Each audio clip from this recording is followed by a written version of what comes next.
Hola a todos y bienvenidos de nuevo al canal. Hoy os voy a contar un experimento maravilloso, único, loquísimo, conocido como el efecto fotoeléctrico. Os recomiendo que os quedéis hasta el final porque os voy a hacer un experimento casero que todos podéis hacer en vuestras casas. Empezamos. Fue en 1880 Hertz, el de los hercios, que descubrió este efecto por primera vez. Se dio cuenta de que cuando se hacía incidir luz, normalmente violeta o ultravioleta, sobre una placa metálica, se producía una emisión de electrones, vamos, electricidad. Este experimento estuvo mucho tiempo sin explicar. Fue Planck quien, trabajando en otro problema alucinante de la física llamado la radiación del cuerpo negro, dio con una pista muy grande para su resolución. Lo que dijo Planck fue que la energía solo puede ser absorbida o liberada en paquetes discretos, pequeños, diferenciales, que llamó paquetes o elementos de energía. Y dijo que cada paquete de estos debía tener una energía que sería de la forma h, constante de Planck, multiplicado por una frecuencia, energía igual a h por f. No me voy a meter en más detalles, quizás en otro vídeo me pongo a explicar este experimento. A lo mejor esta pista a cualquier mortal no le hubiera parecido demasiado importante para explicar el efecto fotoeléctrico, pero Einstein se propuso resolver el problema y lo consiguió, recibiendo por ello el Premio Nobel de Física en 1921. Mucha gente piensa que Einstein recibió el Premio Nobel por sus descubrimientos de la relatividad general y especial, pero lo cierto es que lo recibió por la explicación del efecto fotoeléctrico. Os voy a explicar en qué consiste el efecto fotoeléctrico usando esta maravillosa aplicación desarrollada por la Universidad de Colorado y de la cual os dejo el link en la descripción del vídeo para que podáis trastear con ella todo lo que queráis. Vamos a empezar por las partes de las que consta el experimento. En primer lugar tenemos una fuente luminosa, una lámpara para que nos entendamos, de la cual podemos controlar su intensidad de 0 a 100%, y también podemos controlar el color de la luz que se emite. Como podéis ver, cada color tiene asociado una longitud de onda en nanómetros. Y, por clase de física, sabéis que cada longitud de onda tiene asociada una frecuencia. Longitudes de onda bajas querrán decir frecuencias altas y estaremos en la región del ultravioleta. Por el contrario, longitudes de onda altas querrán decir frecuencias bajas y estaremos en la región del infrarrojo. Si empezamos en el ultravioleta y voy subiendo la longitud de onda, pasaré por todo el espectro de colores hasta llegar al infrarrojo. Y ahora vamos al segundo componente, que está aquí a la izquierda. Es una plaquita, como veis, estrecha, de color verdoso claro, que representa el metal que va a estar sometido al haz de luz. En la parte derecha de la pantalla podéis ver que se puede elegir el metal al que vamos a someter a la prueba, en este caso sodio. Pero si le doy al desplegable, podéis comprobar que hay otros metales como el zinc, el cobre, el platino y que incluso se puede personalizar. Esta placa metálica está unida a la placa izquierda de un condensador, que está unida a la placa derecha del mismo condensador por un cable eléctrico.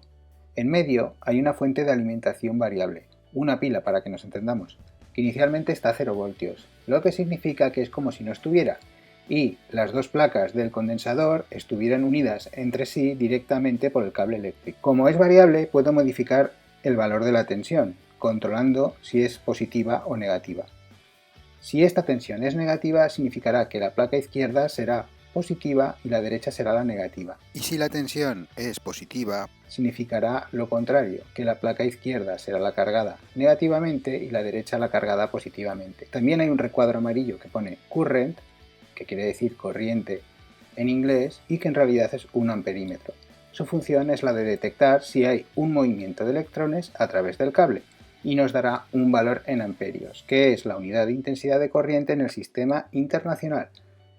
Siempre y cuando detecte movimiento de electrones, claro. Y con esto acabamos la descripción de los elementos que forman parte del experimento. El experimento funciona de la siguiente manera. Si la placa de la izquierda emite electrones ante la presencia de luz incidente, la placa derecha del condensador los recogerá y los hará circular por el cable, que al pasar por el amperímetro nos hará de chivato y nos informará del flujo de electrones y sabremos que algo está pasando. Y ahora os comento la parte derecha de la pantalla. Aparecen tres gráficas, las iremos comentando a medida que avance el experimento. En la primera se representará a la corriente eléctrica que se genera en función del voltaje de la fuente de alimentación.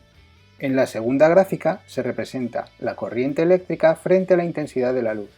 Y en la tercera se representa la energía de los electrones que salgan disparados de la placa, que se mide en electronvoltios, frente a la frecuencia de la luz incidente. Para explicar el efecto fotoeléctrico, Einstein pensó en la idea de Planck, según la cual la energía no podía tener cualquier valor, sino que estaba formada por pequeños paquetes de energía E igual a h por f. Einstein adoptó esta idea y pensó que la luz también estaría formada por pequeños paquetes de energía a los que llamo fotones. Cada fotón tendría entonces una energía que dependería de la frecuencia, siguiendo la fórmula de Planck, E igual a h por f. De esta manera, los fotones de frecuencia alta, ultravioleta, son más energéticos que los fotones de frecuencia corta, por ejemplo el infrarrojo. Esta aplicación de la Universidad de Colorado permite también ver los fotones que constituyen la luz. Ahora lo activo. Así es como Einstein se imaginaba la luz. No se la imaginaba entonces como formada por ondas, sino formada por estos minúsculos paquetitos de energía llamados fotones. Y ahora vamos a ver qué pasa cuando estos fotones inciden contra la placa metálica. La primera característica fundamental del efecto fotoeléctrico es que es instantáneo, lo cual es imposible de explicar clásicamente. Porque si la luz tuviera un comportamiento clásico, iría transmitiendo su energía a la placa, calentándola poco a poco, haciendo vibrar a los átomos cada vez más rápido, y al llegar a un cierto punto, haciendo que se escapara algún electrón, pero llevaría su tiempo. Sin embargo, este fenómeno es instantáneo, no tarda nada en producirse, no tiene ningún sentido clásicamente. Einstein explicó que esto ocurre porque es un fenómeno cuántico en el cual el electrón absorbe instantáneamente la energía del fotón. Y ahora vamos a empezar con el experimento. Como podéis observar, con la luz roja no hay ningún electrón que se escape de la placa de la izquierda, pero voy a ir bajando la longitud de onda, por tanto subiendo la frecuencia hasta que empiece a haber emisión de electrones.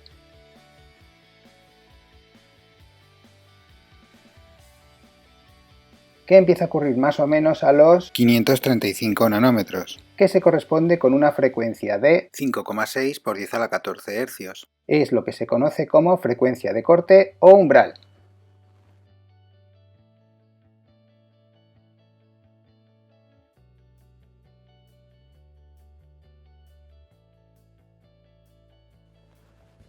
Hay que decir que clásicamente este experimento no tiene ningún sentido, porque es difícil de explicar que el hecho de arrancar un electrón en una placa dependa del color de la luz que incide.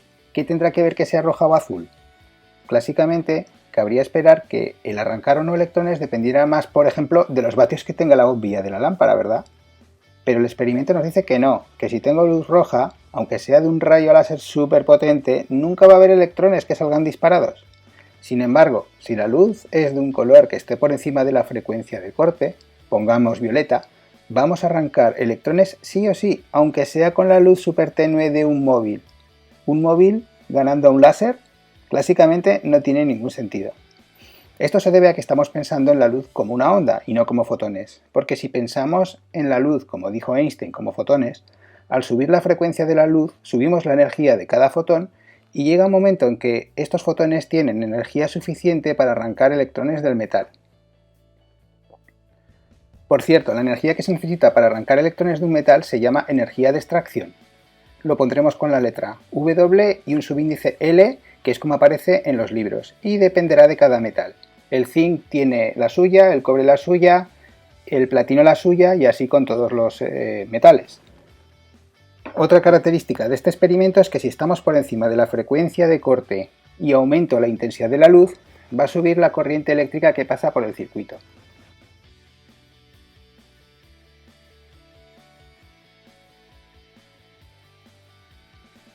La explicación de Einstein es que al haber más intensidad luminosa, habrá más fotones y por lo tanto se arrancarán más electrones y tendremos más corriente eléctrica. Si os fijáis ahora en las gráficas que hay a la derecha, en la del medio, en la que se ve en verde, que representa la intensidad de la corriente frente a la intensidad luminosa, se ve lo que acabo de decir, es decir, que la intensidad de la corriente eléctrica es directamente proporcional a la intensidad luminosa.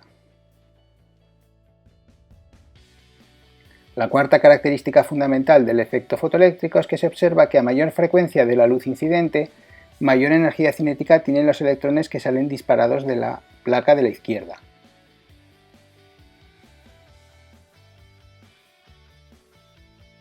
Otra cosa que no tiene ni pies ni cabeza clásicamente, ya que los científicos hubieran esperado que esta energía de los electrones dependiera más de otras cosas, por ejemplo de la potencia de la bombilla que emitía los fotones. Pero Einstein explicó esto diciendo que la luz estaba formada por fotones y que la energía que tenía cada fotón se invertía en dos cosas. En primer lugar, una parte de esa energía iba destinada a superar el trabajo de extracción necesario para que el electrón quedara libre del metal, y el resto de la energía se invertiría en darle energía cinética al electrón. Y por lo tanto, cuanto más energía tuviera el fotón, más energía cinética tendría el electrón emitido. Esto lo podéis ver en la gráfica de la derecha, que representa la energía de los electrones arrancados frente a la frecuencia de la luz incidente. Pero ¿cómo demonios vamos a medir la energía cinética de un electrón si ni tan siquiera hemos visto uno en la vida? Son pequeñísimos. Para ello, vamos a la fuente de alimentación variable y vamos incrementando el valor negativo del voltaje, de manera que entre las placas del condensador aparecerá un campo eléctrico que frenará los electrones, y para un cierto valor del potencial no llegará ningún electrón a la placa derecha y el amperímetro dejará de detectar corriente. Esta tensión se llama potencial de frenado. En este caso es más o menos de 3,6 voltios y se corresponde con la primera gráfica de la derecha. Y aplicando el principio de la conservación de la energía mecánica, la energía cinética que tenían los electrones al salir de la placa de la izquierda se habrá convertido justo al llegar a la derecha en energía potencial. Y ahora, usando las fórmulas que sin duda habréis visto en la clase de física, podremos calcular la energía cinética de los electrones así como su velocidad. Y todo ello, como digo, sin haber visto nunca ningún electrón. Estupendo. Y ahora añado una diapositiva haciendo un breve resumen de la explicación que dio Einstein del efecto fotoeléctrico.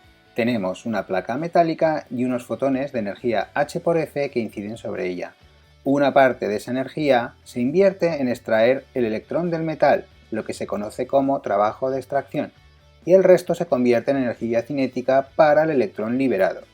Y usando las ecuaciones que se han visto en la explicación, se obtiene la expresión final que se utiliza para hacer problemas del efecto fotoeléctrico.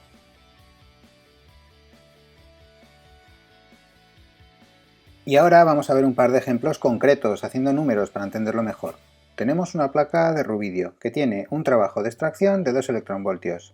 Sobre la placa inciden fotones de luz roja, con una frecuencia de 4,2 por 10 a la 14 Hz, que según la fórmula de Planck se corresponde con una energía de 1,77 electronvoltios.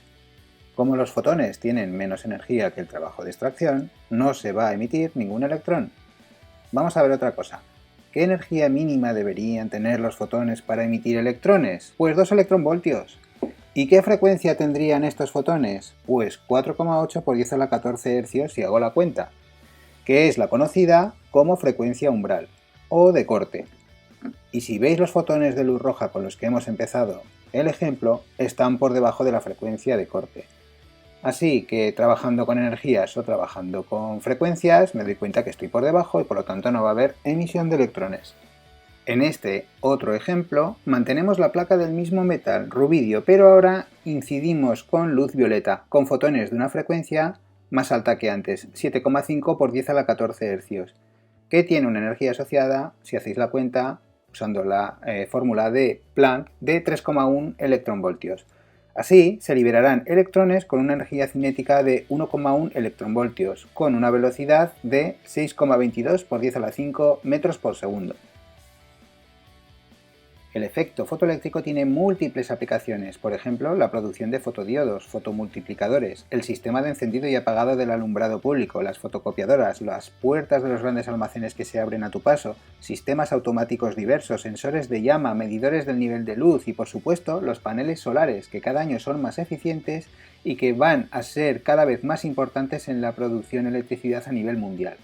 Y me hubiera gustado grabar un efecto fotoeléctrico y enseñároslo, pero no tenía los medios. No me he rendido y he pensado en otro experimento que, con lo que habéis aprendido en este vídeo, vais a poder entender. Y encima es un experimento casero que cualquiera puede hacer. Compré una cinta de material fotoluminiscente que tiene la propiedad que cuando la pones en la ventana al sol y después la metes en la habitación y apagas la luz, pasa esto.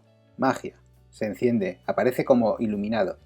Pues bien, cogí la cinta y la guardé a oscuras, sin ponerla al sol. Por lo tanto, no brillaba. Y puse una aplicación en el móvil que me dejaba poner la pantalla del color que yo quisiera. Elegí dos colores, el violeta primero y el rojo después, y con cada uno de ellos apoyé el móvil por el lado de la luz en el papel. Cuando hice esta operación con la luz violeta en el móvil, pasó esto. ¿Veis la franja iluminada? En cambio, cuando lo hice con la luz naranja, pasó esto. No se iluminó nada en absoluto. ¿Por qué? Creo que con lo que has aprendido de los fotones en este vídeo, tú mismo puedes encontrar la respuesta. Y esto es todo, menuda currada de vídeo. Espero que hayáis entendido lo que es el efecto fotoeléctrico y que además lo hayáis disfrutado. Un saludo y hasta la próxima.